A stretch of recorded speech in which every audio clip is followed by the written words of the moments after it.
Trinetra शूलत्रिशूलगात्रम्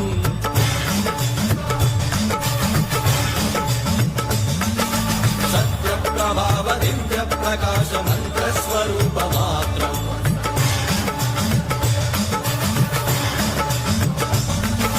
निष्प्रपञ्चादि निष्कलङ्कोऽहं निजपूर्णबोधहं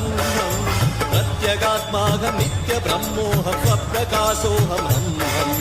सच्चित् प्रमाणमो मूलप्रमेयमो